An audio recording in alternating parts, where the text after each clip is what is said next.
Hello and welcome to episode 13 of the Sister Love Squadcast. It is the end of the month, although I'm not sure when this will air. It'll still be July, I'm sure, but we probably won't get it out on Friday. We're going to go through our Hot 10 lists for this month. Yep, it's top 10 time. That's always fun. So who wants to start?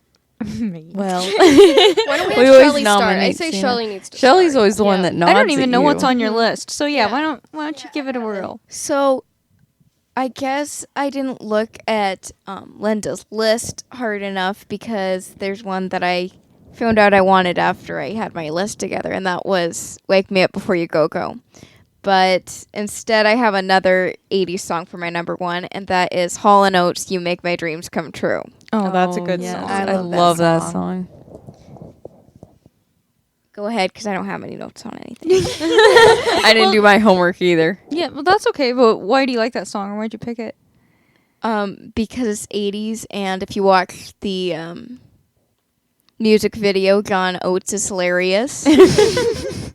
It's a fun song. It's one of those songs that I know when we're listening to our playlists, we say there's certain ones that make you feel like you're in a movie. Yeah. And that one, no matter what you're doing, when that song comes on, it makes you feel like you're in a movie. All of a sudden, this is a cinematic moment. Yes, Like, yes. it could be the time in the movie when you're doing the dishes, but that song's coming on, so it's like playing over Yeah, it's it. like, And the different flashes of when you're like doing housework and, maybe on the road or something. I feel like this isn't. This is one of those songs that you never remember hearing the first time. It's just like you've known it. No, all your life. We Yeah. were talking about that. The other one is Drift Away. I don't know who it's by. Dobie. No. Dobie. Dobie Gray. Yeah, Dobie Gray. Yeah, Dobie Dobie Gray. Gray. Yeah. We were listening to it in the car the other day, and I'm like, it's just one of those songs you've known all your life. Yep. You just don't You're remember just a first born time knowing hearing it. it. Well, these songs are, I guess I should have said that in the beginning, are picked off of Linda's playlist because it's her birthday month. Birthday coming up next week. So, do you have any particular memory about that song or anything about that song? Remember It was what? when? 1982, I want to say. Let me see if I'm right. No, I was listening to Wheels on the Bus Go Round and Round. But I did like it. It's one of those songs that come on, in the car, and you automatically start dancing when in the car when you shouldn't. Yep. As you're driving. Now, did you say that Papa sang it to you? I thought you told me Oh, that Papa sang all kinds of songs to me. Yeah, that's one of them. It was released in 1981. Oh. 81, I was off a year. It was technically released on their studio album Voices, which says was released in 1980. Oh, it reached number 5 on Billboard Hot 100 in 81. It didn't make number one. That really surprised me. Yeah, it doesn't look like it. It sold over 1.8 million copies in the UK.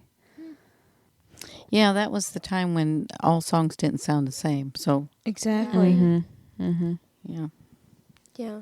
it's one that sticks in your head. And groups sounded different. Like you can usually tell when it's at least when it's Daryl Hall singing. I feel like he has a pretty unique tone. And even a lot of their songs sound different. Like, what's that one in the 70s? The only other is one it I one know that I there's- love? She's gone. Yeah, Is that- she's gone. Yeah, that That's a sounds really nothing good one. like. That was in the 70s? Yeah, Oh. Yeah, no, that one sounds totally different than You Make My I Dreams like their Come True. sound though. Depends on the song for me. There's a couple of them that I'm not as fond of, but I love Make My Dreams Come But True. it's still unique. I picked for my number one, A Time for Us by Andy Williams, which of course is the theme to Romeo and Juliet, and I love the fact that you've shared your memories of that song because when that came out, you really loved that song, didn't you? Yeah, it was, junior high. So things are more intense during junior high. Yep. I was just ready to go into high school. So I played it every day along with Sweet Caroline. Now that's Yeah, those two. And in the year 25. You should have had that on your list. It's not on your playlist. I wasn't. That's. Yeah, it was a different song, so I wanted it. Yeah, I had 45s of all those. Yeah. Did you put Yeah. them on your stereo and let them play? Oh yeah. Yeah. That's the only way I could play them. Yeah. But When you like at connect the to same Bluetooth. time. At Oh the yeah, same you'd time. stack them. Who wants to go back and put them on every time? That's how. That's the original playlist, Elsie. Yeah. That's Yeah. how you made a Yes. playlist. Well, yeah. Yeah, We well- got to get it working again so we can do that. Yes. Yeah. Yeah, this song and I don't remember. I know you introduced me to the song. I don't really remember the first time I ever heard it. Of course, the first that was released was the instrumental version. It's written by Henry Mancini, and he actually played the piano part for it. I was reading a little bit about this song, and the funny thing is it hit number one and stayed at number one in 1969, starting June 28th, and remained there for 2 weeks. And in 1969, the song actually started out by competing with rock and roll songs from the Beatles and Rolling Stones on an Orlando, Florida radio station. And then the popularity spread from there. It faced stiff opposition from some radio stations for being too soft. Those stations changed their tune when the song became number one, ending the 5-week run of Get Back by the Beatles as the top song. Stations or DJs? Yeah, so Exactly. did they have a bunch That's of the Johnny big question. Fevers like on WKRP? You know? Yeah, it really depends on the DJs. Because, what's his face? Venus Venus. Yeah, he'd play A Time for Us. probably wouldn't be opposed to it. He plays a little more R&B, but Yeah. So I find that interesting that, you even see that now. That people always want to go for the rock and they think that's what everybody wants. but I think I know the first version that you heard, Zena. probably was actually the alternate, the Christian words. Yeah. Yeah, I totally forgot about that. Carol Carol. Roberson. Yeah. But yeah, that's a really good version too. But, Well, the movie was very big. Now, I didn't get to go. that's what I thought. You never got to go to that No, one. I know because it had risque in it. Yeah. Yeah. Yeah, friend of mine got to go. Of course. Yeah, she got to do all kinds of things I didn't get to do. Actually, the actress in that just passed away Yeah, Was it- Olivia Hussey. the beginning of this year or last Yeah. winter. Mm-hmm. Yeah.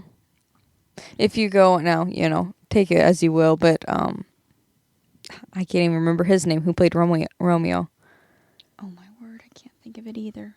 He was cute. Yes. Yeah. Oh my goodness. Anyway, his statement. Leonard Whiting. Yeah, his statement about her passing was really So sweet. Yeah. I know it. It's on Wikipedia if you trust that, but Anyway, A Time for Us, the theme from Romeo and Juliet. I love the words, I love the tune, and there is definitely something about it. I feel like Henry Mancini captured and created a 1969 sound in that.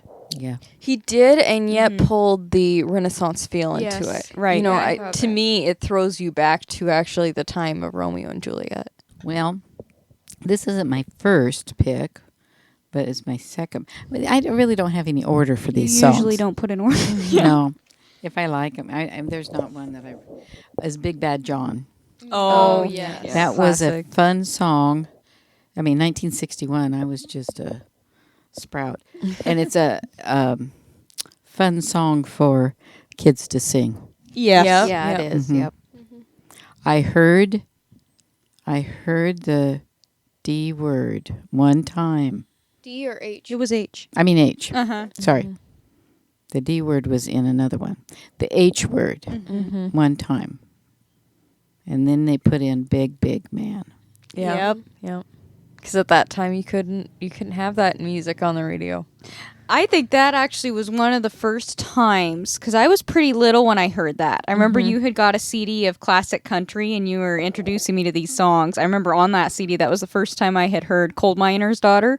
Oh, And then also Big Bad John. And it did have the version with A Heck of a Man. And you said, no, you don't speak that way. Don't say that. But this is how it originally was written. And then they took it, down and had to say a big, big man. Yeah, it just didn't work. it doesn't have. I will say, not that I'm condoning, what he said, but it doesn't have the same effect. It No. does feel like something was taken out. Yeah. It does. And it seems but like even the way he says it gonna say that. is a big, Big big man. yeah. Although I feel like he does put, even for having to change it, he does put emotion in it still. I feel like he's over Yeah. emphasizing it Yeah. almost in Yeah. a way that's kind of like fine. I heard that he just wrote it quickly on an airplane right now. I don't know if that's true or I not. couldn't find. I did some digging. I haven't had a lot of time to do digging this week. She does my homework for me. We're behind on the cinematic celebrations too. So We'll sorry catch about up. that, This guys. is all We've been- my fault. Well, we've been really It's busy. not. Yeah, I've been very July's busy. been a very booked month, which we're thankful for. Oh, go on. But yeah, that could very well be true because I couldn't see too much about him writing it, and I didn't hear any interviews or anything. So, but it is a great story song. One of the best. But he gets rescued. That's right in the sequel, Mm-hmm. right? He Yes, He does? the song "The Cajun Queen." Have you ever heard that? Yeah. No. You have Yeah, never I've heard the I have pigeon? not heard that one. Well, we're going to have to listen to it. yeah. I know he mentions the Cajun Queen in the song. Exactly. Yeah. And there's she a wasn't sequel. going to let him go. She said, "Get out of my way. I'm going to go get my man." Oh, maybe I have heard that. Yeah. Now that you say that. Yeah. Yeah, I think it's called "The Cajun Queen." It's by Jimmy Dean? Yeah. Yeah. I think. Yeah, I was reading about it. Yeah. Okay, so my number one is Quando, Quando, Quando. You could have a little bit more enthusiasm, Mandy. Go up on the end. Quando, Quando, Quando. Quando, Quando, Quando. Quando? Quando. Quando. By Engelbert Humperdinck. Yep. But other artists had done it. I did not know Pat Boone did it. Oh. That's an interesting Yeah. one.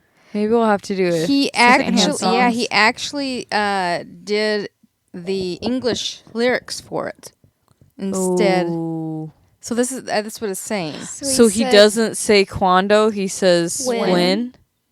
I think so. No, When, I don't when? probably think so. Okay. It says the English lyrics are generally credited to Pat Boone. Yes. Okay. Okay. Faulty facts. Yep. Yep. What was it? Faulty facts with Mandy. There you go. Yeah, it's saying that it probably was originally a Spanish song, like all the lyrics, and Pat Boone translated it. Right. The parts that he sings in English. But it doesn't work to say when. No. You No. have to say quando. When you smile. That's right. a whole other song. And also Michael Bublé, he sings it very well too. Yeah, he does it with somebody. I don't remember who. I don't That know. that gives me warm fuzzy feelings because when you were a teenager, so I Yep. was probably anywhere from 7 to 9, Mm-hmm. and we'd go back and forth to Homespun Harmony. Yeah, practice music. and bring Ethan Practice. along, our cousin Ethan, and Ethan was a major Michael Bublé fan, Bublé. Bublé. I know. and so he Family joke.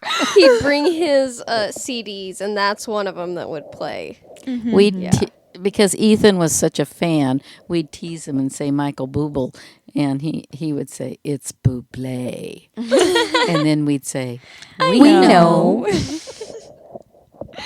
Yeah. No, I remember that. That was the first time I heard that song. Actually, was the Michael Bublé version. But yeah, I agree that my favorite is the Engelbert version. Yeah, that's the best. He does does it really those Latin songs so well, like the ones with the Latin sounding music. I would love the think he was arrangement of Latin. it. Yeah, You would think, yeah. Michael Bublé is like the first more modern singer I listened to growing up. Yeah, probably. Probably. And he was doing all the classics. Yeah, unless it was in The the, good mall or stuff. something. Right. Well, even his classics would play them all because that's Yeah. basically what his hits were at first, except for that one. Then I that just came haven't out. met you yet. I think Yeah, that's what it's yep, called. yep. But That was probably his. I have to first say, on original. Engelbert's version of Quando, Quando, Quando, I love the arrangement. Yes. Yeah. Yes. Like, there's lots of different arrangements, but it has that salsa tune, and It makes know- you right there. yeah, Yeah. it puts you into it. And I gotta say, I love at the end when he goes, "Win." Yes. Yes. Yes. Yes. That Yeah. makes it. Yeah, it's very theatrical, and I love that. Well, my number one is actually an Engelbert song as well.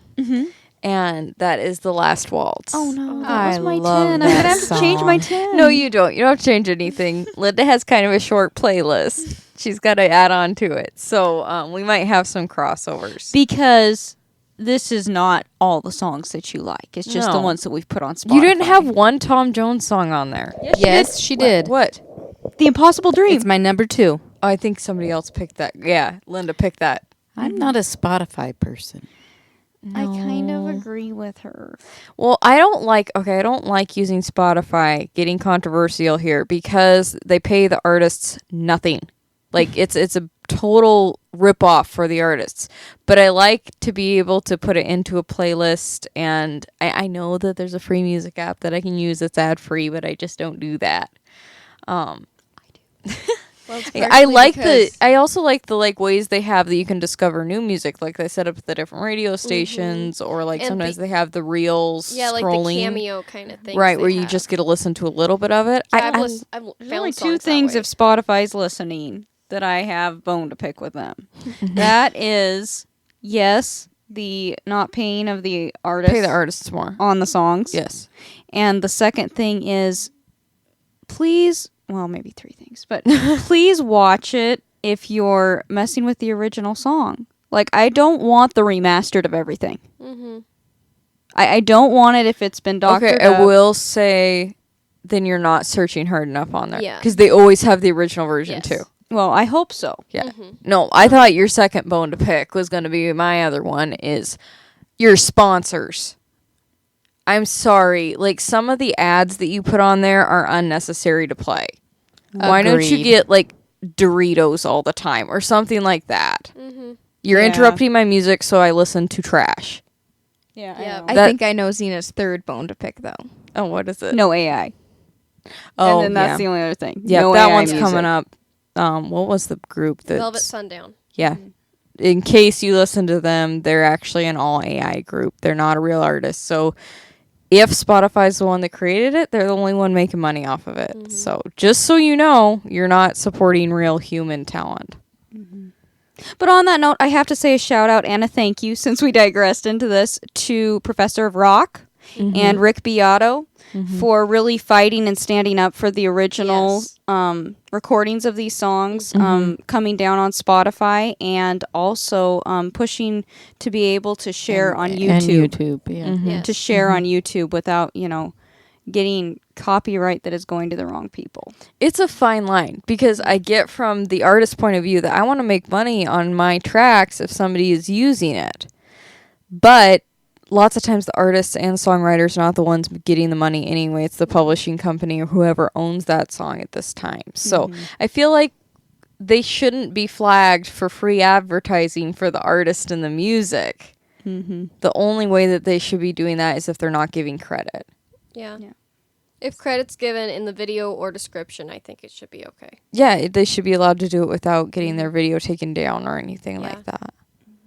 And it's not demonetized either, unless they're like uploading the whole song from their channels to get views and stuff. Then flag it. Yeah. But anyway, The Last Waltz. Love that song.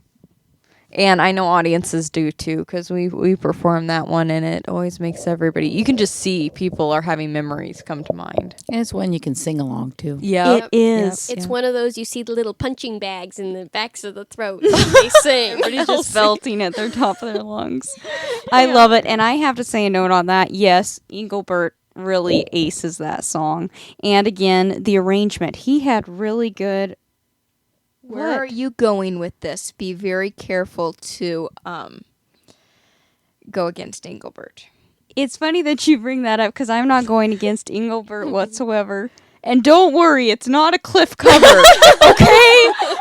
I promise. I'm like, you're treading on sacred ground here, Zena. It's not. It's actually a different cover. Michelle Gabrielle. Okay, That's who I was going to bring Hey, up. now look at that. She's all over her, and she's giving you a compliment. sheepish? Anyway, no, I love Engelbert's, but I have to say when we perform it, I love the way that you sing it, Shelley. Well, thank you. Yeah, it always gets the audiences going. And I don't know if there has been Have there been female artists that have done it? I don't know. We'll have to look at secondhand songs on that one too, because I've never heard anybody else do that song. Yeah. If not, at some point, hopefully in the future, you can record Yeah, it. I have a little digress note, but I just have to say, since we're complimenting Shelly, She's your biggest fan. I love the way you do "Oh Me Oh My." I'm a fool for you, baby, by Lulu. Like, I literally want to pull a lighter out of my pocket and just, Oh dear. you know, We know Elsie. get a little flame, because that is like so good. Well, thank you for complimenting Shelly time. I thought you were gonna bring up there is a video on YouTube that I really like with this song. Somebody took footage from the 2015, was it Yeah, 2015? The 2015 live action Cinderella, and put those scenes of them dancing to that Yes. song, and it's It fits really really neat. nicely. Yeah. I totally forgot about that. I posted that on my Snapchat a few years ago. Yeah, it's really cool. So if you get a chance to go watch it, if it's still up on YouTube, then go watch it because that's really cool. I have another one. Okay. Go for it. It's Where the Boys Are, in honor of Connie Francis. But I have loved that song ever since I was little. And that was in a 1960 film, so I was just a peanut Uh-huh. when I heard it. It was written by Neil Sedaka Uh-huh. and Howard Greenfield. Right. They were a songwriting duo. Yeah, and there is a story, but you can tell it. Okay, because I know my chicken scratch there might be hard to read. Right. So now there's a couple variations of the story. So if you listen to other interviews, you might get different perspectives of it. But from what I did studying, this song was of course written for the movie, and the director. Now the name I need you to read, Joe. Here, I'll just take the notes here. Let's see here. What was the director's name of that movie? It was Joe Pasternak. Pasternak. He said he had commissioned the Oscar-winning songwriting team of Sammy Kahn and Jimmy Van Heusen to write the theme song. And they wrote great songs, so he was, that was a good pick. But he told this to Connie Francis, and she was insistent that he actually give Sedaka and Greenfield a chance because they had written her hit Stupid Cupid. Okay. So she's like, at least give them a chance. And he's like, well, okay, but they have a week. And they have to have it in by Wednesday because we're picking it Wednesday no matter what. So Connie Francis called them up, talked to Greenfield, and he agreed to write the song. However, Connie Francis did recall later on that Howard Greenfield initially reacted unfavorably to the request, later saying, Where the Boys Are? What kind of a stupid title is that? Who can write a song with a title like Where the Boys Are? I mean, it's like, what am I going to do with this? Diamonds are made under pressure. Yeah, I know, in a week. So, despite his misgivings, they completed 2 theme songs. And to meet the deadline, they delivered 2 demos sung by Neil Sedaka. So they just cut these 2 songs. Neil Sedaka sang them, and they got them on a plane. There was a note in there that Connie Francis was friends with actually a stewardess on one of the lines that was going to Florida, so they got it there quick. Anyway, Sedaka, Greenfield, and Connie Francis all agreed. They listened to these 2 songs, the versions they had, and they all agreed, yes, this is the good one. They had one picked out, and the other one, she says, they hated. But they submitted both anyway. Okay. Wednesday came around, and the songs were placed to the director, and he came to Connie after the decision meeting and said, you're right, Connie, this is the right song. And it was the version that all 3 of them hated. So he picked the other version, and that is the iconic version that we all know and love of Where the Boys Are. I wonder if you makes you can wanna- find the alternate version. I know. The other one. I wonder if it was more fast and like a more beach like vibe. Yeah, like a Frankie and Annette movie. Kind I am sorry, but the version that he picked, it had to be that for the movie. Yes. Yeah, it does describe, like, it gives the whole vibe to the movie. And the feeling, Because honestly, I feel like this movie reminds me of another movie. So, and I'm pretty sure Girl Happy came out after that. It would have, because this is 1960. So it reminds me a lot of Girl Happy. In in the feel of it, but of course Girl Happy is more comedic than Where the Boys Are. Yeah, it's more lighthearted. Where the Boys Are deals with it is lighthearted, it is fun, but it deals with some really heavy topics. Yeah. And I think it's an important movie. I think it's actually an important movie for teenagers or young adults to watch. Yeah. Yep. And because of that, I feel like the song and the epicness of it, the fact that it wasn't just like, you know, kind of a beach, fast-paced tune, Yep. it added to the romanticization and kind of the heavier side of it. Yeah. It gave you more of an emotional build-up to the movie. Yeah, the girl. Well, it was about the girls actually, Right. and just from a female perspective, or at least then, I suppose it's universal still now, but just wondering if there's going to be anybody there, you know, to meet. So I don't know. Yeah, it's a good movie. Yeah. And the song was the right pick. Oh yeah, Yeah. because it's romantic. That's what I mean, yeah. It touched this little peanut's heart. Yeah, that wasn't very big. No. But I had teenagers next to me. Yes, you did. I had. And they were in the know. They were in the know. Yeah, they weren't teenagers. They're barely teenagers. But yeah, Barely teenagers think they're more teenagers than teenagers do. yeah. So that's my next door neighbors. So you know, I was in the know too. Yeah. Yeah. Oh, that was a very good pick. Good song. And a shout out to Carol. She was.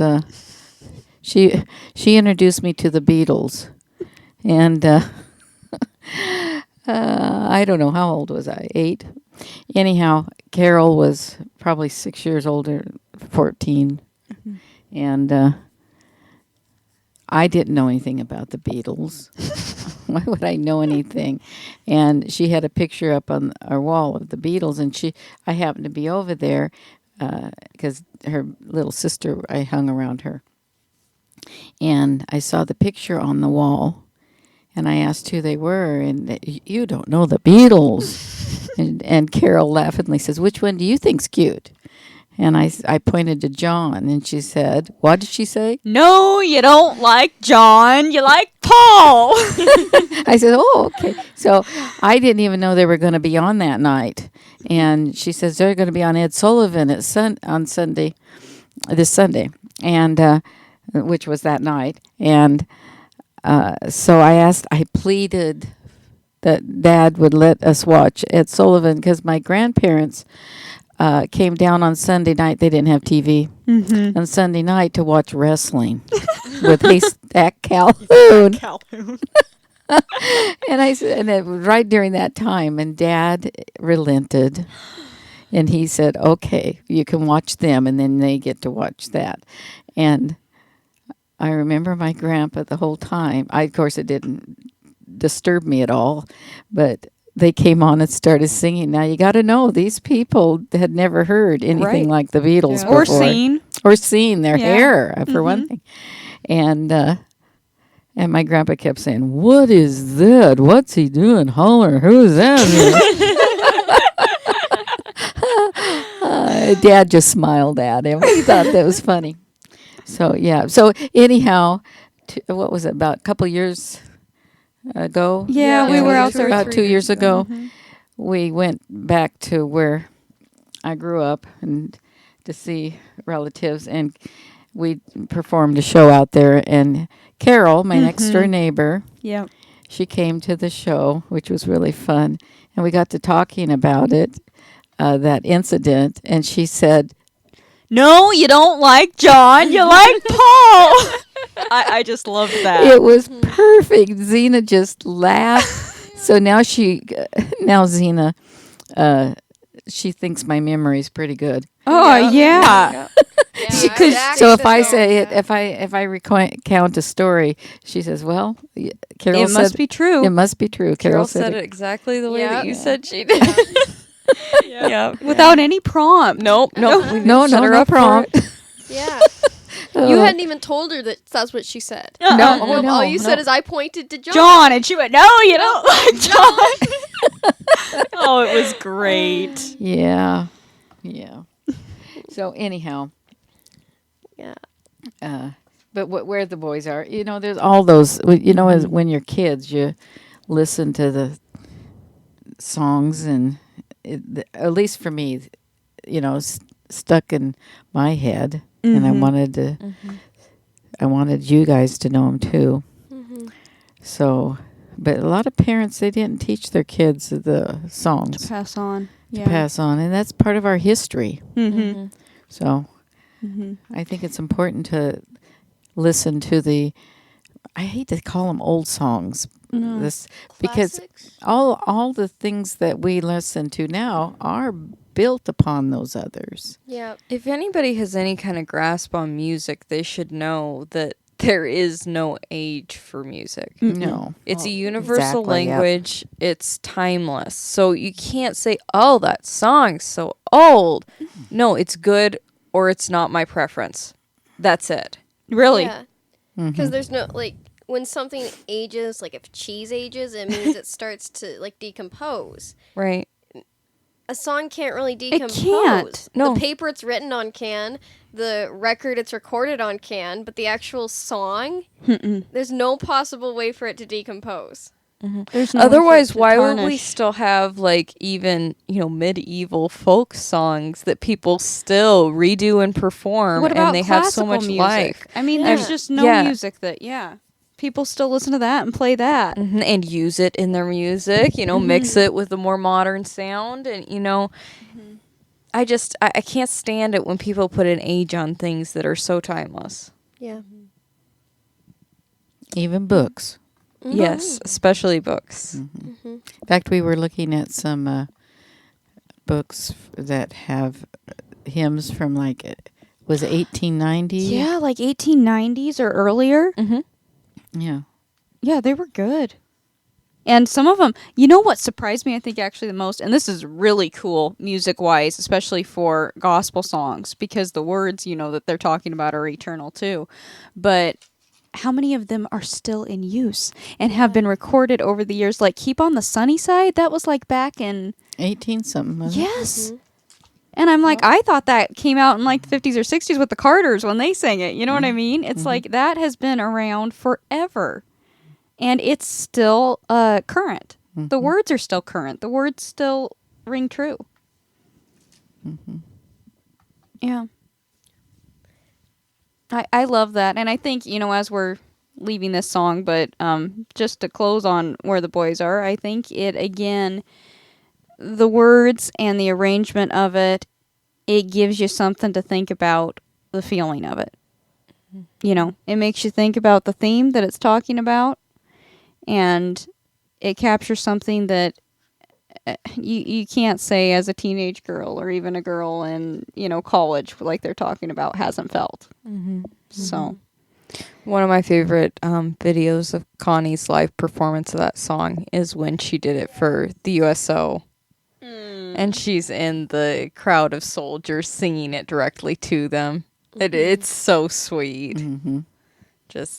We'll miss Connie. That's for sure. Well, my number one is one I'm probably not going to talk too much about because we had a whole podcast on it. And that would be I'm a Believer by the Monkees. So, it was the last number one of 66. It reached number one on the week of Mike and Davey's birthday, which would be December 31st. And it was, of course, written by Neil Diamond. It was produced by Jeff Barry. So he worked with his then wife, who's Ellie Greenwich, and Phil Spector a lot. He co-wrote Do What Diddy, Do Run Run, Then He Kissed Me, Be My Baby, Chapel of Love, all these. Leader of the Pack. Even he co-wrote Without Us, the theme to Family Ties. Oh. Yeah. Performed by Denise Williams and Johnny Mathis. Yes, I know. The show starring Michael J. Fox. We know. I know. So, he did a lot of it. He produced I'm a Believer He is what you're produced I'm saying. a Believer. Okay. Neil Diamond wrote it, of course. Yeah. And actually, Mike's not in the vocals at all. Really? It's Mickey, Davey, and Peter. At least that's what Wikipedia said. It didn't. I'd have to listen, but I could Credit see that, I Mike. guess. and the guitar, because at that point they didn't play on the instruments on the recorded. The guitar player, it said that he contributed guitar, so he's probably not the main. I think he probably would have played on it. Well, no, not Mike. This Mike? is Mike. I'm not Oh. talking about. Al Gargoni. He contributed guitar, is all it said. He played on Sound of Silence. Oh. And later on Brown Eyed Girl. Okay. Yeah, so I thought that was kind of cool. Yeah. Yeah, and the B-side was Stepping Stone. And Jeff Berry also produced Little Bit Me, Little Bit You. Yeah, I could see that kind of similarity. I do have as my second. Is it second song? Yeah, second song. This one that I kind of recently discovered. It's Such a Pretty World Today. It's such a pretty. Oh, I really world like that one. today. Yeah. I Look almost at the took- sunshine. Look at the sunshine. Yeah, I really love this song, and apparently, it was released in 1967 and written by Dale No, and it was first recorded by Wynn Stewart, which I hadn't heard of him before. But the version that I heard was Connie Smith. Oh. I don't know. I like Wynn Stewart's version. Yeah. I think I like Connie's the best. It's just a little bit perkier, but that's just because of her voice. Yeah. She, of course, had a big hit with Once a Day. I think it But- depends on the vibe you want. Like, Wynn Stewart, is that his name? Yeah, it gives a very, I don't know. Almost Like- Buck Owens-y, kind of. He kind of has that voice. Like, it's one of those recordings you listen to and it's almost like you can smell the time it was released in. Yeah. His voice and the whole aesthetic. Yeah. Going to town to buy groceries on a Saturday. Yeah. I have a number 2, which would be Roger Miller's King of the Road. That's my number 9. I love Roger Miller. He is like probably in my top 5 artists. I absolutely love his voice. Actually, King of the Road won 5 Grammys in 1966. Yes, and I Wow. wrote them down this time, Jaylee. Wrote them down. Contemporary. It says R&R, which I'm assuming would be rock and roll single. I guess. Best contemporary rock and roll. I'm gonna go with rock and roll. Best contemporary rock and roll vocal performance male. Best country and western single. Best country and western vocal performance male. Best country and western song, and best country and western album. Return of Roger Miller. So, that is something because Yeah. of the way that Roger Miller wrote music. and his producer played. There was 3, but I can't remember what the third instrument was. Guitar and dobro.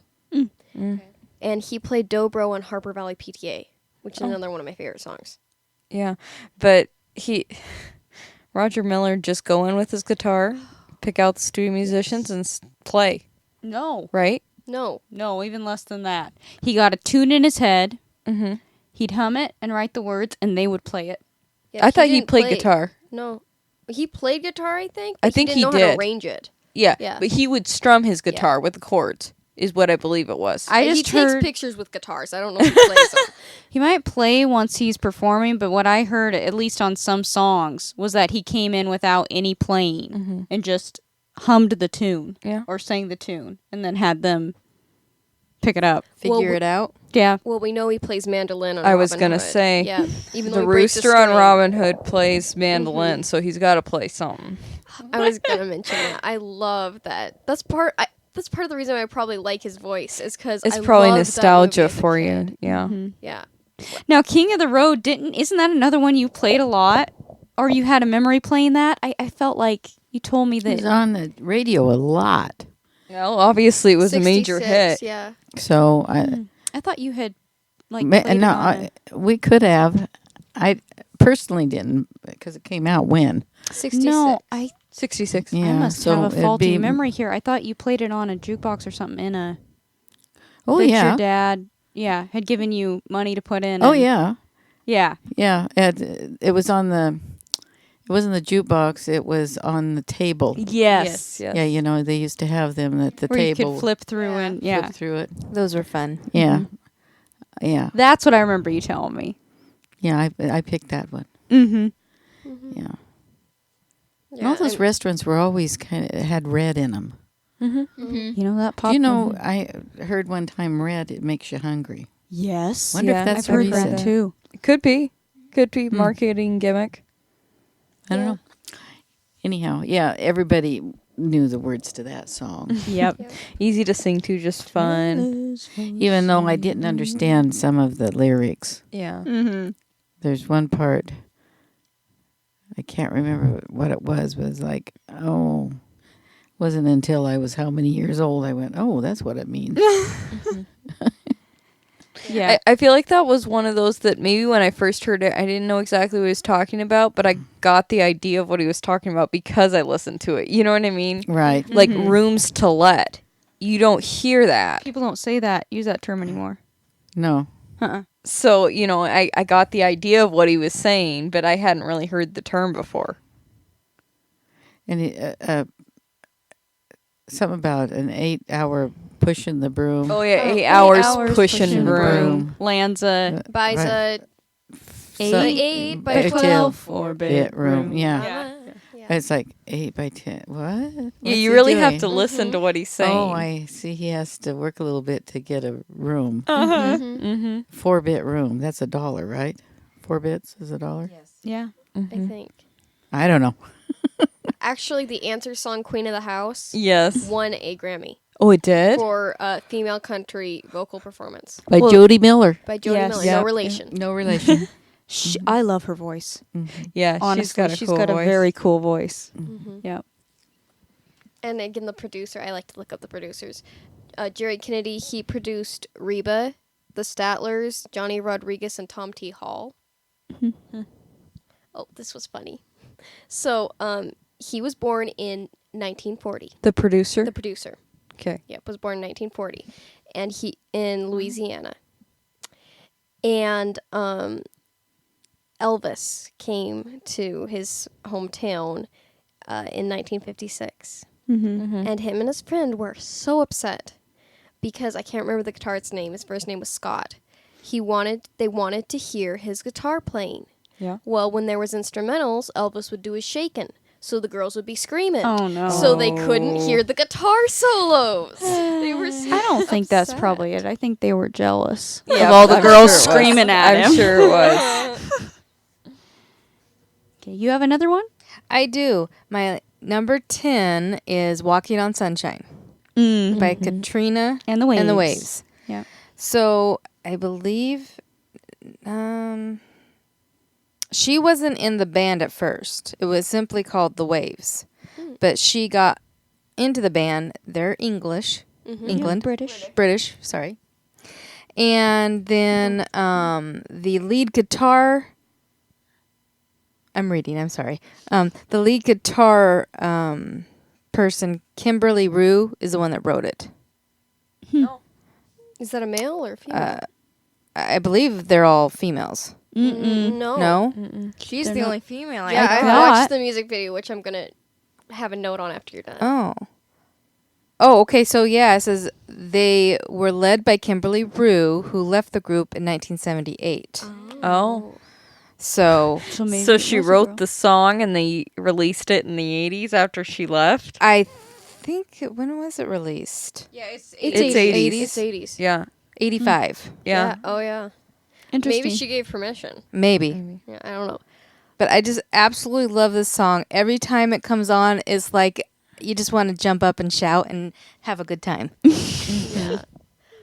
I absolutely love the music video though, because they're British. The music video is filmed over in England, Yeah. and it's kind of actually making fun of the English weather, because especially on the day they were filming, it was really cloudy and rainy. But she's singing about walking on sunshine, so it's basically like she's happy no matter what the weather is. Yeah, I Yeah, get it's that. cool. It was kind of underwhelming for me. Yeah. I get the point. I think what it's trying to say is she's walking on sunshine because of the love, even though she's in a foggy, rainy Yeah. place. Yeah. And then the waves are just following her. Nobody makes as epic of music videos as Huey Lewis in the News. Yeah. Kind of odd. But in a fun way, not in like a disturbing I way. don't know too many music that videos one that aren't is really odd. weird. Oh, do you believe in love? Is that the one where they're all like in bed with him. But not like in a risque way. Like No, just randomly. Yeah. yeah, all the that's that news. one. Yeah. My favorite is Stuck With You, I think. Yeah. The Stuck With You music video is really good. Yeah. Although the Back to the Little odd. Future one's pretty good. The Power of Love. That one actually, I think It's like recording it in a style like he's performing it at like kind of a bar restaurant area. And Doc I have comes to up say and that stuff. this has come up so many times. You just need to set aside an episode to talk about music videos. Yes. It is. Yes. Because that's yes, going to we be should. definitely We should. an interesting discussion. Like top 5 music videos. top 10. I could do it. You could do it. There's only Do, one music video I like, Daddy's Home and nobody else likes it. I don't understand it. I know. by Cliff, not by Jermaine.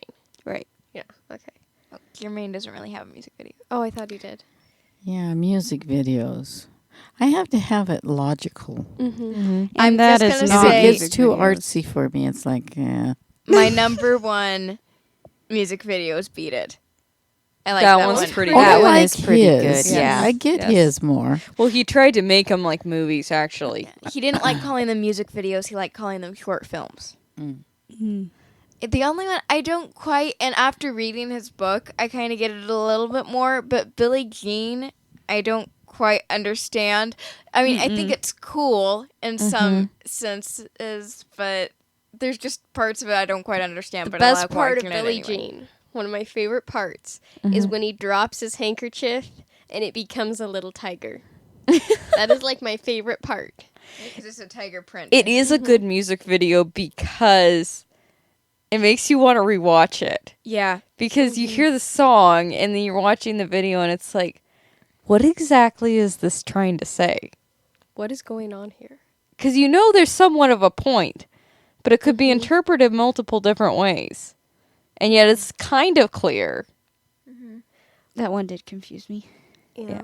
I think part of it is it's supposed to be like what people are saying about him too. Yeah. Okay, and I'm gonna get off Michael's music videos in just 1 minute, okay? But another one I really like is it doesn't match the song, but I don't know how you would get one to match the song. Say, say, say. I love that one. That one's fun. Yeah. With him and Paul McCartney. Yeah.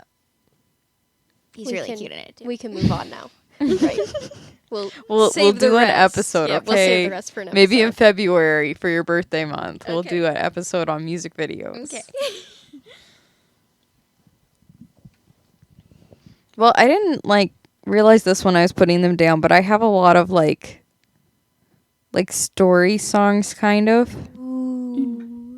Elsie loves story songs. Like my number 2 is The Man Who Shot Liberty Valance, Mm. which I absolutely love that song. And I think we've talked about this one before on the podcast because I think it's been on a list. The ultimate cinematic injustice that it didn't get to be In the movie. theme song for the movie.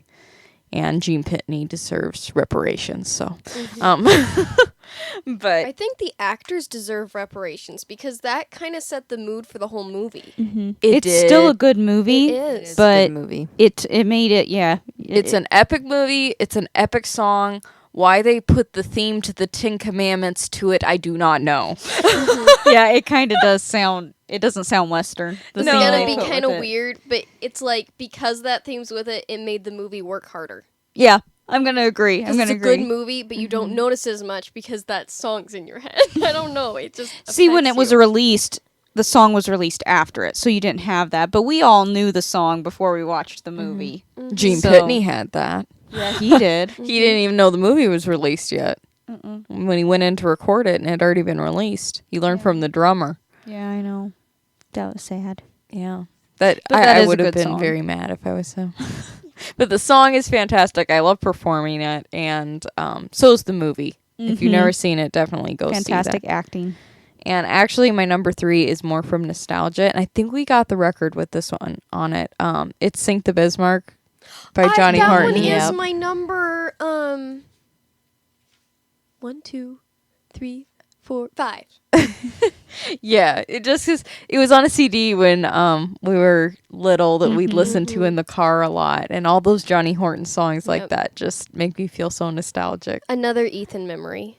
I mean, I just feel like he was in the car a lot when we listened to those. Well, he did Yeah. sing that one a lot. Because I think our cousins listen to those songs Yeah. a lot too. I was but- telling Jaylee the other day, I love story songs, and it's probably for because I grew up. It's like kind of a Roger Miller thing. Grew up listening to them. That is true. I think Johnny Horton songs are important. They And are. I think they need to bring them back because right there you have history lessons in those songs. I mean, how much of that stuck with me because it was in a song form? Right. Yeah, there were a lot. In fact, I think you have a Johnny A Horton. segue to the Battle of New Orleans. Oh, there you I go. love that one. Yeah. I do have a lot of story songs on. You do? On your playlist, Yeah, like I have Big Iron. Yeah? And Ringo. I Ringo. almost picked that I one. love Ringo. Yes. Yeah, that Lauren one's Green good. does such a good job. Yeah, but my favorite story song is by Walter Brennan. Old Rivers. Old Rivers. That's on your River, list, I yep. think, Is isn't it? Yes. Yeah, it always makes me cry. Yeah. If you haven't listened to Old Rivers by Walter Brennan, go do it Mm-hmm. right away. Might have to put that on my Facebook. That song. Yeah. Yeah. Pause the episode, leave the tab up, go listen to the song, and come back to us. Yes. We'll be waiting. Yeah. Well, Battle of New Orleans, all the kids knew that one. Yeah. And see, I think when you and I were looking at some page that was talking about when songs were written, I think I wrote it in the notes too. It was written in 36. Yeah. 1936 Yes.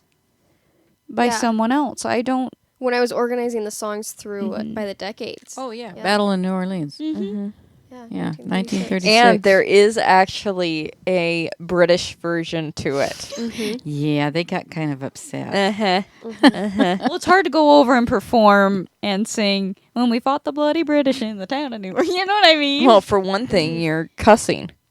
Yes. That's Like to true. us, that isn't cussing, but We're in just kind of England, making fun of their cuss word. right? in it, In yeah. England, that's not very pretty language. Right, that's true. Yeah. It's like Big John. Yeah. It was their like singing Full Big circle John here. over there. Yeah. See, another one is North to Alaska. I like. I like yes, North I to almost Alaska. liked that one. Yep. The guy who wrote "Sink the Bismarck" with Johnny Horton helped write that one too. He was his manager. And I love So- that movie. Yes. That is That probably is one of the my favorite John Wayne movie. It's hard to pick, but I think that's my favorite John Wayne movie. favorite? Oh, yeah. Rio Bravo. Well, yeah, Rio There are Bravo's so good too. many good ones. We were No, in no. Rochester the other day. We were talking about the Sons of Katie Elder, and I'm like, that one's really good. Except there's one fail, but I'm not gonna. Plummet. I'm not. Yes, I that's love climbed. Now you know why that's Zena's favorite John Wayne movie. Stuart Granger. George Pratt is Oh, partner. North to Alaska. Yes. I do love Stuart Granger in that movie. He Oh, is so he's good. in so that movie. adorable. And funny. Because it's Yes, yes. I like it because it's a John Wayne movie that's comedic. Yes. You don't have too many of those. And see, that's why it was a fail with Liberty Valance, because in that movie, North to Alaska, the song sets the whole mood. Right. Yeah. Yes. That Right. song is Yes. so perfect for that movie. Well, I was thinking of another one like that, and this isn't John Wayne, and I wasn't keen on it the first time I watched it, but second time I kind of liked it, is the way they did The Hanging Tree. Yes. They did That's that one pretty good. really well I've with never the song. watched that You one. have it? Okay, I'm not going to say much about it then, because I want you to watch it and experience it. Do you remember watching that one? With Gary Cooper? Slightly. yeah, yeah, Marty it's- Robbins does the theme on that. I Yeah, think. it's pretty Is it good. Natalie Wood. No. I No. don't remember who the gal is. Yeah. Probably Yeah. The Great Race. Yeah. That's much different than The Hanging Tree. Bismarck was inspired by a movie too. A What British movie. And 20th Century Fox was actually worried that the song wouldn't hit well over here. What was? Sink the Bismarck. Oh. Because the subject's obscurity. Because, you know, it was more of a British theme than an American. So, and in the U.S. theaters, when the film came out in U.S. theaters, because it's a British movie, they used the song for trailers, but not in the movie. Well, I gotta say, since you brought up Battle of New Orleans and you brought up Sink the Bismarck, just appreciation for even Johnny Horton's vocals. Is there? There's nobody that sounds like him. No. No. I think throughout No. all history, and that he's such a unique voice, and that again, I'm kind of repeating myself, but because he did these historical songs, and because of the way that his voice was, you remember it. Mm-hmm. You remember the story, and some people do it in speaking, kind of more like the old Rivers style, Yep. where it's spoken. He is fully singing everything. He goes from low register into this high register, where That is not easy to do. right, where when I was a we've tried to kid, do his you know, songs. he goes like 18, It's not 14, easy. and then when he goes into the, we ran through the briars and we ran through the brambles, I thought it was two different people Yeah. when I was really little. It's Singing. not easy to mimic. Uh-uh. I will It's like- step out on a limb here, though, and say you said there's nobody who quite has a voice like him. To me, he is the country Johnny Rivers. Oh yeah. I could see that. Interesting. I I could could kind of see see that.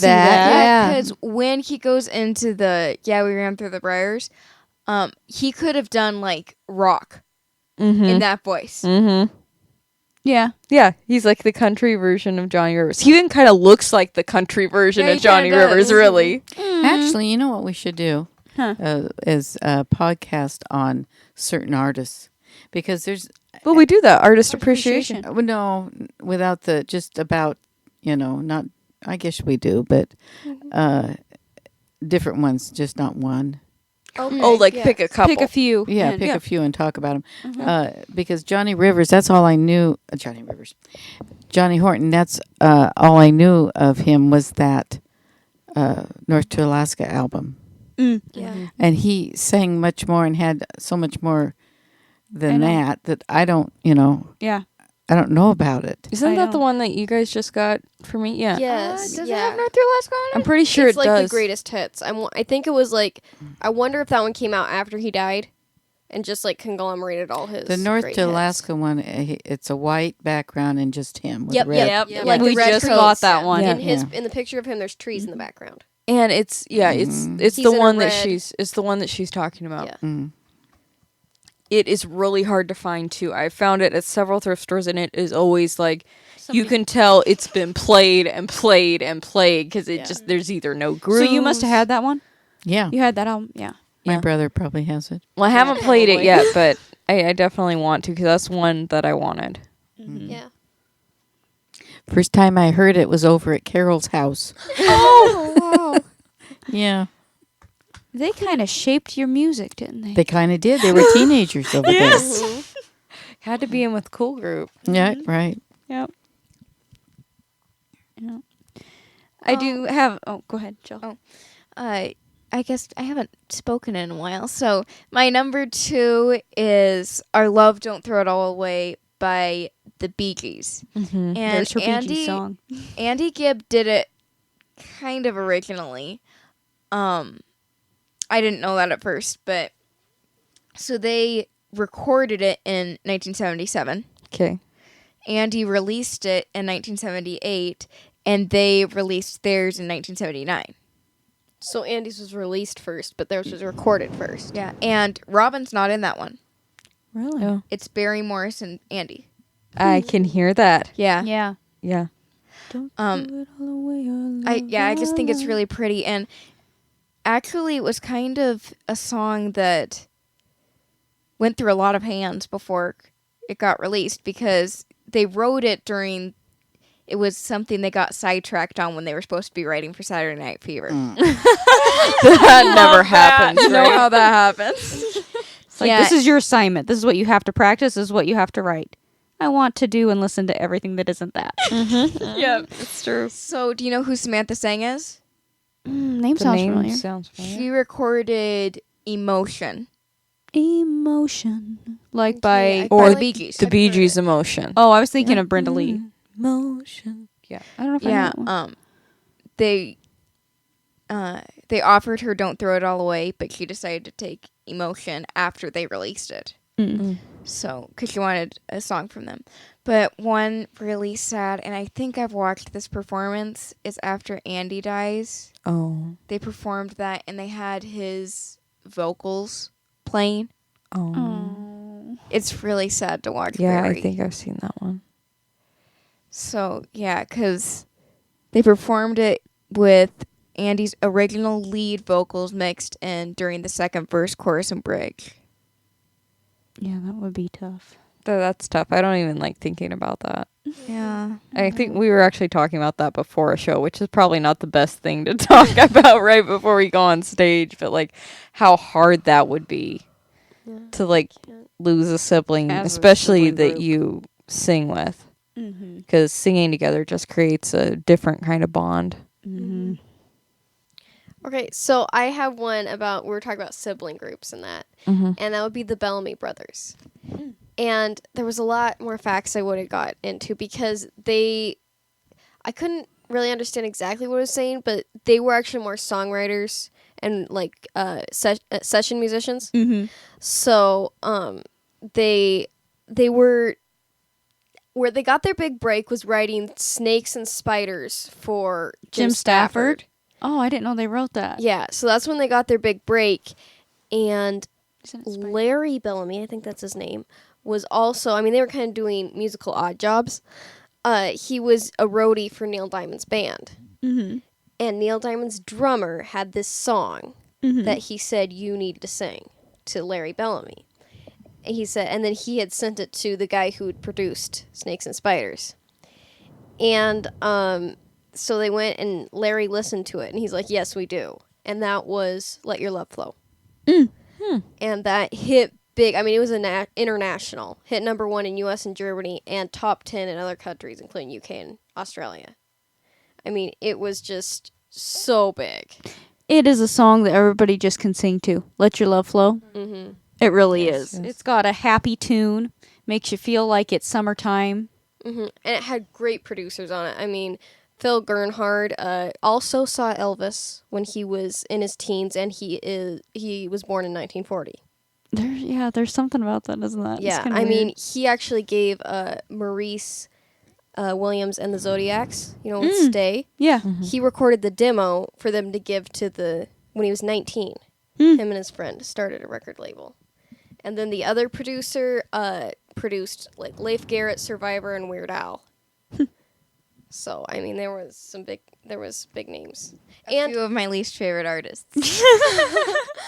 Not Survivor.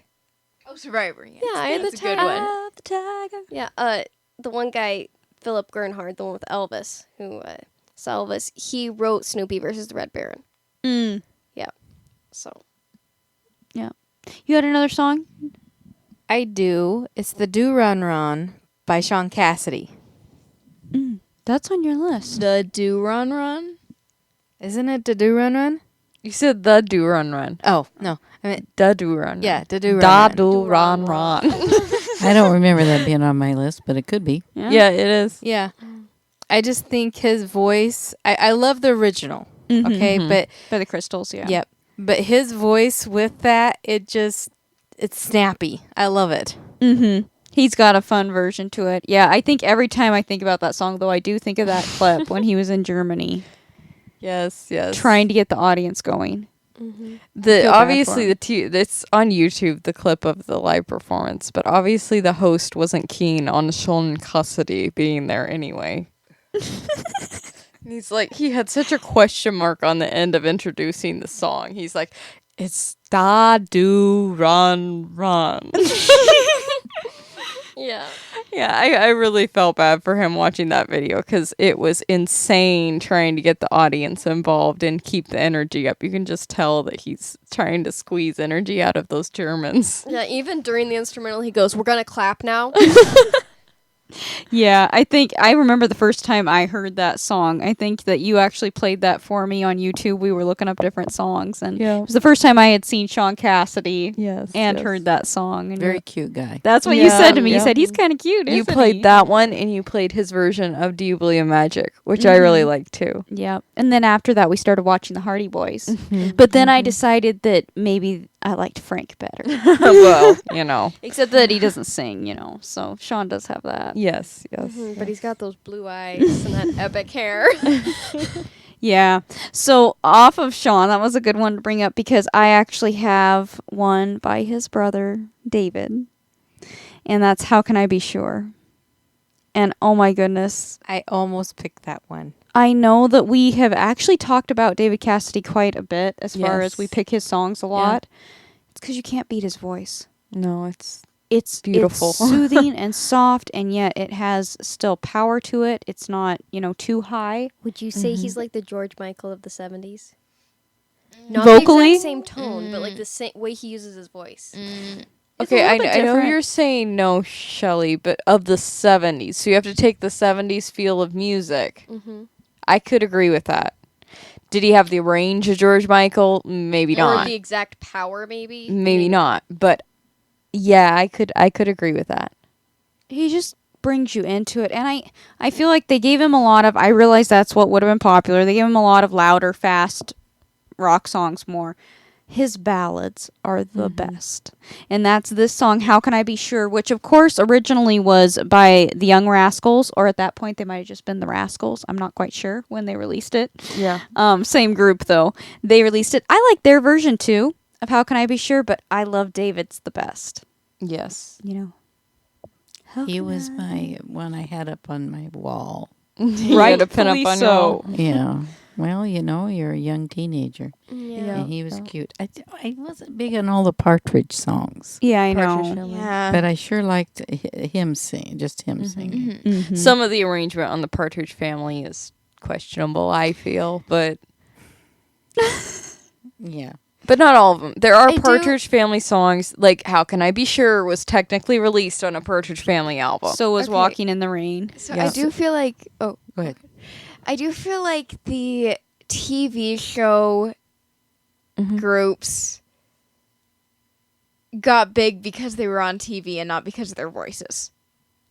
Well, like if you're talking Partridge Family, the only ones singing actually are David Cassidy and Shirley. Sometimes Shirley Jones. backing. Yeah.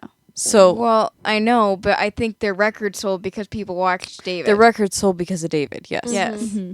But that is his voice too, because he was actually singing. Even I don't understand Brady Bunch. That one I do not understand. The problem with the Brady Bunch is they were only singing because they were competing With the Partridge Family. It's one thing that, and it doesn't feel like there are that many like sitcoms on TV shows, and maybe it's just because I don't, we don't have cable or anything like that, but anymore. But at the time, it's like I feel like some TV shows started competing with each other instead of keeping their own aesthetic. Yeah. Because they were so worried about beating the other show that they lost their own uniqueness. And I feel like there's another one that That did that? yeah, but I can't think of Yeah, I know one that did that. Voyage to the Bottom of the Sea had to go into aliens instead No, of staying in I'm Well, talking about any Irwin Allen show had to end up with aliens I know, somewhere. but, it's Time Tunnel. Yes, That could have went on forever. They had to go to aliens. I think he just I don't- liked using aliens. I, It's an I easy think he was one. just competing with Star Trek. Could be, but Star Trek was competing with the Monkees. Mm-hmm. And that's one band that can sing that was on a TV show. Yep. Okay, There you yeah, go, at that least And play. Maybe the space hippie episode was to compete with the Monkees. I don't know, but at least you didn't have Spock and the Doctor and Captain Kirk form a boy band or something. It was so bad. It was just Chekhov's bad wig in the beginning. Yeah, I'm glad that was gone within a few episodes. Yeah. But I almost you- prefer Chekhov's character in the movies. I know it does happen. It happens also when I felt like Fantasy Island, where they started competing with the soap operas. It's like, okay, now why do you have to do this? You had your own Could thing. be wrong, but did I read somewhere that they switched studios too for the last season? I think think it was so. bought Maybe. by a different studio. It was Tattoo leaving. That's what did it. Yes, I will stand on that hill, The die nail on in that the hill, coffin. because when Tattoo left, the show went down. Yeah, I Yeah. know. I gotta agree with you there. I mean, even his car changed. Mr. Rourke's That car was wrong. changed. He went into this evil hearse thing that he borrowed from the Adams family. It was it was like an '80s Cadillac limousine, but it was black with but red. it's not Fantasy Island. Mm. And it got Yeah. that everybody's fantasy was to be in love with somebody instead of having unique storylines. Like that one where they went to the Puritans. They thought that they wanted to go to a time that was that was simpler. pure and Yeah. simple, and there was rules, so there wouldn't be evil. Mhm. Rourke was always a little bit of a stinker. That was the point, though. It always made them learn something. Yeah. But Anyway, yeah. Yeah, because they made the Puritans look like, I don't know what they were. Made them look evil, and that wasn't right either. No. Yeah, that's true. True. No, but it was more of a. It was a stricter Quaker culture that he went into. Like, whenever Mr. Rourke set up a situation, it wasn't necessarily how it was, but it was to teach the lesson that the person needed to learn. Because they thought it was perfect then. Right, it was perfect then, and there was no way to achieve that kind of happiness in today's world. Right. And he basically taught him that no time is perfect. Yeah. There were evil people then too. But yeah, I love Fantasy Island. Actually, I didn't realize, but I have 2 of this one artist on mine, and there's another one I would like on mine, but it wasn't on Linda's playlist. So, the Grassroots. I picked one from them too. I think I have one from them. Sooner or Later is my number 5. And then Midnight Confessions is my number 10. And there wasn't much on Sooner or Later, but the and I haven't listened to a ton of theirs, but Midnight Confessions, they were worried about its reception because it was the first one that had horns in it. Of their songs. To feature a horn section, and was therefore a departure from the group's previous singles. The band members worried that this would preclude it from becoming a hit. However, it was well received and became their biggest hit in the United States, peaking at 5. I could see where that'd be a concern, though, because they had more of that boy band Beatles, kind of sound as far as their backup. Because even Wait a Million Years, he has more of that gravel and Yeah, that's kind of. I guess that's another one of theirs. I didn't realize how much of theirs I like. Two Divided by Love is one I wanted to put on there. Yeah, they're we a need to great learn group. that one. I love that song. Yeah. Did you have a Grassroots album? I think you I said. had a cassette. I My had a brother cassette. Okay. bought me their cassette for Christmas. Yeah. Probably doesn't remember it. But, yeah. Yeah, I always think the White Plains, My Baby Loves Lovin' is Grassroots. Oh, I guess. I could It's hear kind it. of got the Yeah. same vibe. But It's back to what interesting. you were saying about Midnight Confessions. Yeah. Yeah, I feel like I could see the concern because they almost threw a Bacharach thing into it, which wouldn't have been their crowd, they would think. You know Right. what I mean? Right. So that would be, I think it probably benefited them because then both, It reaches you know, out to different. yeah. Yeah. Both Paul groups Revere of and the people. Raiders did it too. Did what? That song, Midnight Confessions. There was a song, Paul Revere and the Raiders. I didn't. It's on your list. Oh, I know what one. Mm-hmm. Yep, me too. Not Your Stepping Stone. Yes. I've heard Was- them do it. Originally done. First of all, it was. Yeah, I don't know what number it is on there, but I know you had it on your list. The Monkeys one? Yes. Yeah, Which is the best version. Yes. yeah.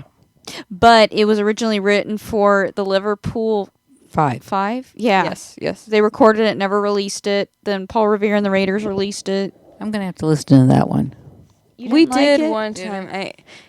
You can't beat Mickey Dolenz in it. No. He just And he he's- nails it. And he still got it with that Yeah. song. Yes. Yes. Oh my Yes. goodness. Yes. I agree. Yep. Yep. So I thought that was interesting. It yeah. was very nice to see him perform it in person. Yes. Yes. Had all the energy and Yeah. it was. I loved Good. that show. I think you needed somebody that was an actor to do that song. I agree. think that's could what see it's that. missing in Paul Revere and the Raiders. And I think it's been a while since I heard their version. But I think the arrangement is better in the Monkees version. Arrangement matters. Arrangement matters big time. That's kind of cool. I know I've watched this movie, but I didn't know they were in it. Do you know the Doris Day movie with Six You Get Egg Roll? Yeah. Yes. The Grassroots are in that. They are. Yeah, they perform Feelings at a crowded dance party. Oh, yeah. Isn't Herman's Hermits on a Who's- beach movie? On that with her. I can't remember. Is it Brian Keith? Yes. Yes. Oh. Yes. Okay. Yeah. Say what you will. I think best co-star with Doris Day is James Garner. Yes. They're fun together. Rock Hudson's good. I like her in Rock Hudson movies, but the chemistry between her and James Garner, I think, is the best. Although I almost like Rock Hudson better with his wife and Macmillan and wife. What's her name? I want to say it's Susan. Is it Susan something? McMillan and wife? All I can think Oh, of yeah. is Melanie Hart. Is it Susan? Yeah. Dark haired. Mm-hmm. I'll have to go back in my back files here and think about it. Yeah, I almost like their interaction better than him and Doris Day. Okay, if we're talking, we have two different things here. I have to say, yes, you're right on James Garner and her are great together. I love their movies together, but my favorite Doris Day movie, all-time favorite, is Glass Bottom Boat. Mm-hmm. Susan St. James. Yeah. Oh, Susan St. St. James. James. Right. And that's with Rod Taylor. Yes. Yeah. And her that's my favorite Doris Day movie. Yeah. That was mine too. And then I'd have to say, since you brought up Rock Hudson, actually, yeah, he was good with Doris Day and Macmillan and wife. I absolutely love what's that movie called? I'm gonna look. I'm gonna get it. I'll With get it for you. I'm Polly getting it. Bergen? No, So not No, Polly it's, Bergen. Ronald Reagan's. Yes. First Wife. What's her First Wife. name? Jane Wyman. Mm-hmm. I Yeah. love this movie. Love, love, love, love, love Is it. it where she's older and he's Yes. younger? Yes. Mm-hmm. Yes. Yeah. That is such a good movie. I've only watched it once. I need to watch it again. Yeah. But yeah. I've almost got it. Movies. And we kind of just stumbled upon that movie. All That Heaven Allows. yes, All That Heaven Allows. Yes. Very sweet movie. Made me cry. And a great message, I Mhm. feel like. Yeah. You know, Yeah. especially with her kids and stuff. It goes back to that age thing. That Mhm. it's like, you shouldn't put an age on anything. Mm-mm. I guess you shouldn't put a worth with Right. the age of something or someone. Right, That's what it's about. Exactly. Except that the worth gets greater, I feel. Mm-hmm. Mm-hmm. Yeah. Was it? Oh, although you didn't give credit to one person who kind of makes Glass Bottom Boat, and that would be Dom DeLuise. Yes. He yes. kind of makes the movie. Yes. I mean, you've got a lot of good He is actors. so good. Mhm. All right. Well, should we start to wrap it up? And I think that you should end it with a song that fits. What's your number one song? Oh, you want me to say my number one? Mm-hmm. The End of Time. Mm-hmm. Yeah. It's called, now, The End of Time is another song, so that lyric is in it, but it's called The End, Mm-hmm. or At the End of a Rainbow. And Oh, some it is? people It say is. some people say till the end of time. Till the end too. of time. It's Yeah. till the That's a Perry Como song, though. Oh. Yeah. It's Earl Grant's version. Yeah. That's what you got to look up. It The depends. End, Earl Grant. Yeah. The End, Earl Grant. The end. Huh. Mm-hmm. Hmm. He's got a really nice voice too. Yeah, he does. It's very soothing. This song, there's just something about it. Mm-hmm. And I love how it's called The End, because the song is talking about something that's actually endless. Right, right. Yeah, it really makes you think of Christian love. Mm-hmm. You know what I mean? That even though eternity. the earthly ends, it's going to be forever for eternity. Mm-hmm. Yes. Yep, and the whole arrangement, the whole setup of the song just puts you into that thoughtful kind of a mood. Yeah. It was like a hug. It is. Mhm. It It's is. like I like to Definitely. say, a musical hug. Yeah. Yeah. Yep. Mhm. Yep. And there's just some songs and some voices that do that for you. Well, this has been a fun episode. I think everybody picked great songs. Yes. I think you've got a great playlist. Yes, ma'am. I was just putting ones down I knew, Yeah. you know, because, well, I like them. I'm Yeah. not saying Yep, that. yep. But I'm not very particular. No, you're not as discriminating I'm not. musically. No. Can I get on that boat with her? Yeah, you're not. No. You have just about everything on your playlist. I'm not Me either. neither. And I gotta say, I don't think that I'm discriminating musically. I just like what I like, and I like it a lot.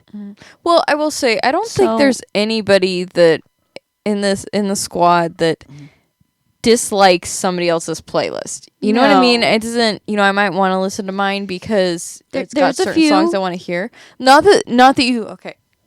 There might be some songs that you're like, could you please skip this because it's not my favorite? Yes, everybody has those on each other's playlist. I go hide in the closet and enjoy Take on Me all by myself. Yep. I have one of those too. Not a favorite in this house, but you can listen to each one of our playlists, I think, Yep. without, it isn't like every single song on this is driving me nuts. Yeah. Mm-mm. And I Agree. don't think any of us are music snobs, so I think that's a lot of it. I try not So to. we can appreciate each other's music. It all depends on where I'm driving. Isn't that the truth? That is the truth. Turn it down so I can see better, right? See, if you're in Texas traffic, it's probably better to listen to Xena's. But Yes. if you're on roads in South Dakota, it's probably better to listen to Elsie's. Yes. true. Yeah, It's true. true. Yeah. Elsie's Yep. will keep you awake. And another thing, it matters whose phone you play it on. It does. Because there's different Spotify accounts. So, like, if I'm going to want to listen to the slower ones on my playlist, because I do have a few of those, I'm going to play it from Xena's phone. Yes. If I want more. That's The algorithm. interesting. Well, it's because of the algorithms. Because they know what I listen to. Right. They know what playlists her account has made. So they're going to play the ones that are similar on Elsie's playlist. More Broadway or Tom Jonesy, Huey Lewis, I'll go with Jay Lee's phone. More country, go with my phone. all country. If I play my playlist on your phone, It's all George usually Strait. yes, yes. Oh, I love his voice. That is one thing about Let Your Love Flow. I noticed this the other day. It starts like an Alabama song. Yeah, it does. Or Alabama Well, songs they start have like kind that. of Alabama harmony, but we are going on and on. So back to the last song. Take a listen to it. The End or The End of a Rainbow by Earl Grant. Great song. We've talked about a lot of great songs today. And please let us know as we post our top 10s which is your favorite. Yes. And maybe you have some great memories that these songs have brought back. We would love to hear that on our Facebook page, anywhere that you're listening to this podcast. Please share the love and share the music. So until next week, here is the Sister Love Squad signing off. Bye. Bye-bye. Bye.